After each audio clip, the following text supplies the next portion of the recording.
अस्सलामुअलैकुम जी। तो आज आ गए हैं हम हमारे नए टॉपिक पे विच इज हाइड्रोकार्बन्स। ऑलराइट, तो आज हमने पढ़ना है हाइड्रोकार्बन्स के बारे में। हाइड्रोकार्बन्स वैसे होते क्या हैं? ऐसे कंपाउंड जो कि हाइड्रोजन और कार्बन से मिलकर बने हों। ठीक है जी। हाइड्रोजन की वैलेंसी 1 होती है, कार्बन की 4 होती है। कंप्लीट सेटिस्फेक्शन के रिजल्ट में बॉन्डिंग बनती है, आइदर डबल, सिंगल और ट्रिपल, और फिर जो भी कंपाउंड बनता है उसे हाइड्रोकार्बन्स कहते हैं। ठीक है जी। तो हमने पढ़ना है सबसे पहले हाइड्रोकार्बन्स के सोर्सेज क्या हैं। हाइड्रोकार्बन्स का मेजर सोर्स है ऑर्गेनिक मैटर, क्योंकि इस दुनिया का सारा ऑर्गेनिक मैटर कार्बन और हाइड्रोजन से मिलकर बना है, यानी उसका मेन कंपाउंड कार्बन है। ठीक है जी। तो इसके रिजल्ट में जो डीकम्पोजिशन होगी, यानी इसकी जो तोड़ फोड़ होगी, उसके रिजल्ट में हाइड्रोकार्बन जनरेट होंगे। ठीक है जी। सेकेंड सोर्स पढ़ते हैं, वो है सीपेज। सीपेज या फिर स्पिल नेचुरल गैस का। अगर नेचुरल गैस है वो कहीं से लीक आउट कर जाती है तो उसके रिजल्ट में भी नेचुरल गैस होती है सीएनजी, जो कि हमारे पेट्रोल पंप पे मिलती है। ठीक है। तो नेचुरल गैस अगर लीक आउट करती है तो उसके रिजल्ट में भी हाइड्रोकार्बन्स की प्रोडक्शन होती है।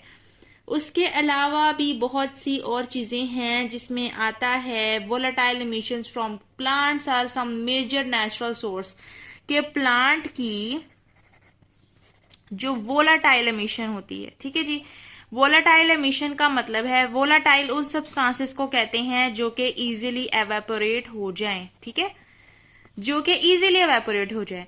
तो ऐसे सब्सटेंसेस अगर प्लांट से जनरेट हो रही हैं, तो प्लांट भी एक ऑर्गेनिक मैटर है, तो उसके रिजल्ट में अगर कोई वोलेटाइल सब्सटेंस की एवेपोरेशन हो रही है तो हाइड्रोकार्बन्स की प्रोडक्शन होगी।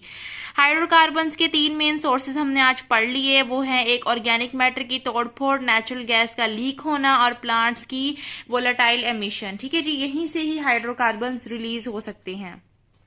उसके अलावा इन मेजर सोर्सेज के अलावा कुछ माइनर सोर्सेज भी हैं जहां से हाइड्रोकार्बन्स की प्रोडक्शन हो सकती है, जिसमें आता है कि जो फ्यूल होते हैं उनकी इनकम्प्लीट कंबशन हो। ठीक है, इनकम्प्लीट कंबशन ऑफ फ्यूल।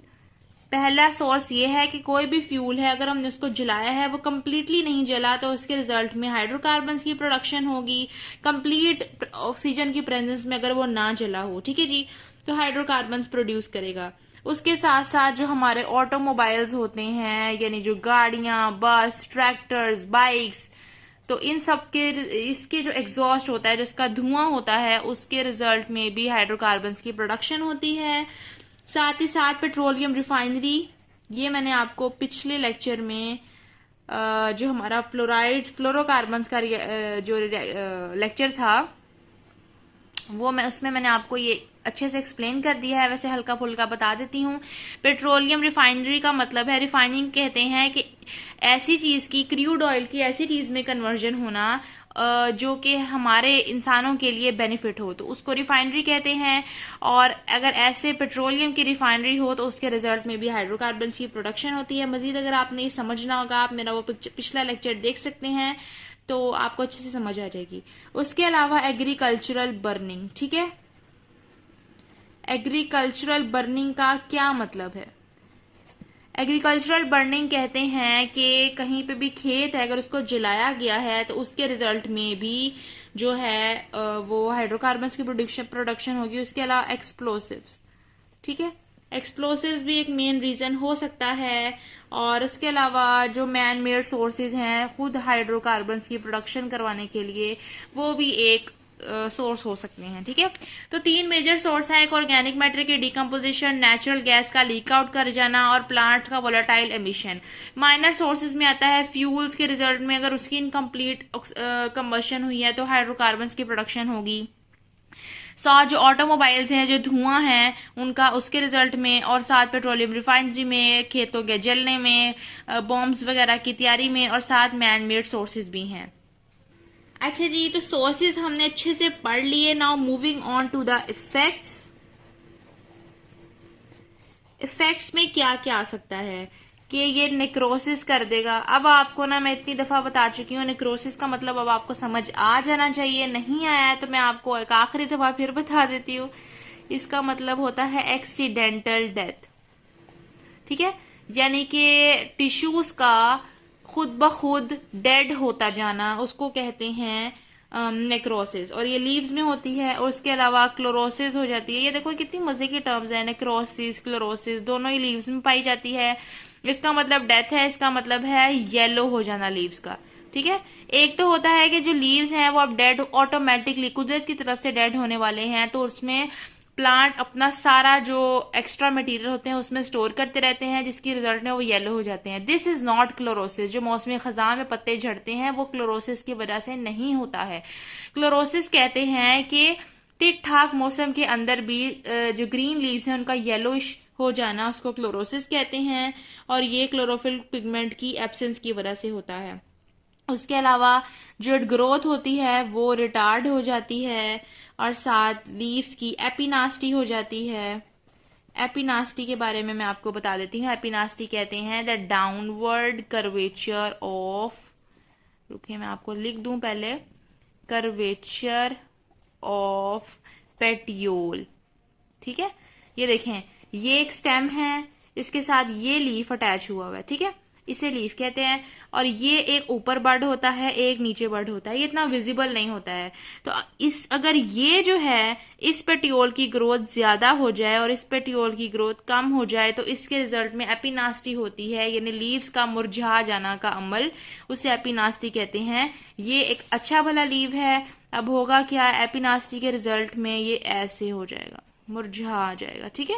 यानी अब ये बिल्कुल इरेक्ट नहीं रहा, ये मुरझा गया, ये नीचे को हो गया, क्रिंकल हो गया। क्योंकि जो इसका जो अपर बड है उसकी ग्रोथ ज्यादा हो जाएगी, नीचे वाले की बहुत माइनर हो जाएगी, तो उसके रिजल्ट में ये ऊपर प्रेशर ज्यादा पड़ेगा और नीचे कम हो जाएगा। इसको एपिनास्टी कहते हैं, लीव्स के मुरझा जाने को अमल को। उसके अलावा होता है shortening of internodes, shortening of internodes. अच्छा, अब आप सबने गन्ना तो देखा होगा, मैं आपको उससे बहुत अच्छी एग्जांपल है। गन्ने के दरमियान में ना ये चीजें पाई जाती हैं, ठीक है, ऐसे। इसको कहते हैं इंटरनोड्स। ये इंटरनोड्स है और ये नोड्स हैं। मैं बता देती हूँ, इसे नोड्स कहते हैं, इसे इंटरनोड्स कहते हैं, ठीक है। तो ये इंटरनोड्स जितने ज्यादा होंगे, लंबे होंगे, गन्ना उतना लंबा होगा, यील्ड उतनी ज्यादा होगी। तो जब हाइड्रोकार्बन्स का प्लांट पे इफेक्ट पड़ता है तो इससे होता क्या है, इंटरनोड्स सिर्फ गन्ने में नहीं होते, मैं आपको इसमें एग्जाम्पल दे रही हूँ। ये इंटरनोड्स थोड़े कर देगा, ऐसे हो जाएंगे, ठीक है, जो कि एक अब नॉर्मल सिचुएशन है। इससे जो गन्ना है उसका साइज भी थोड़ा हो जाएगा, ठीक है, शुगर केन का साइज थोड़ा हो जाएगा। उसके अलावा भी मतलब क्या है ना, इसने प्लांट को किसी भी तरह से सत्यानाश करना है। तो ये हाइड्रोकार्बन मेनली एथिलीन जो होता है उसका डिसएडवांटेज है, ठीक है। ये एथिलीन जो हाइड्रोकार्बन एथिलीन है, एक है मिथाइलिन और एक है इथाइलिन। जो इसके एंड पे ईन आता है, इट मीन उसके अंदर डबल बॉन्ड प्रेजेंट है।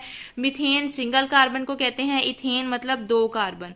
तो ये कुछ इस तरह से होगा एथिलीन, ठीक है। तो इसके इफेक्ट्स हमने देखे हैं प्लांट्स के अंदर। उसके अलावा एनिलीन के भी हैं, 3,4 बेंजाइल पायरीन के भी हैं, मिथाइल आइसोक्साइटेट के भी हैं, ठीक है जी। तो बहुत ज्यादा है। मिथाइल आइकोसाइटेट के बारे में जी गैस है मिथाइल आइसोसायनेट, ठीक है। इसके बारे में कहा जाता था कि ये लीक्ड हो गई थी स्टोरेज टैंक्स के अंदर पेस्टिसाइड फैक्ट्री में, और इसने क्या किया था, 3000 से भी अबव लोगों को किल कर दिया था। तो हाइड्रोकार्बन्स ऑर्गेनिक मैटर अच्छा तो होता है क्योंकि वो इजीली डिकम्पोज हो जाता है, लेकिन उसके बहुत एडवर्स इफेक्ट्स भी होते हैं अगर वो किसी भी ह्यूमन की डिस्टर्बेंस की वजह से या फिर नेचुरली। वैसे तो मोस्टली ह्यूमंस ने ही इस दुनिया को तबाह कर दिया है अपने साइंस की टेक्नोलॉजी के जरिए। जहां इतनी साइंस आई है वहां कुछ डिजास्टर्स इफेक्ट्स के रिजल्ट में बहुत ज्यादा डिसएडवांटेजेस भी देखने को मिलते हैं। तो आप ज्यादा से ज्यादा प्लांटेशन कीजिए और जितना हो सके इन्वायरमेंट फ्रेंडली हों, ताकि हम अपने इस अर्थ की प्रोटेक्शन कर सकें. सो हाँ, यहाँ पर मैं लेक्चर को एंड करती हूँ. अगर आपको कोई भी क्वेश्चन हो, you can ask me in the comment section. I will definitely answer that out. इंशाल्लाह I will see you in the next video. Till then stay positive. अल्लाह हाफिज.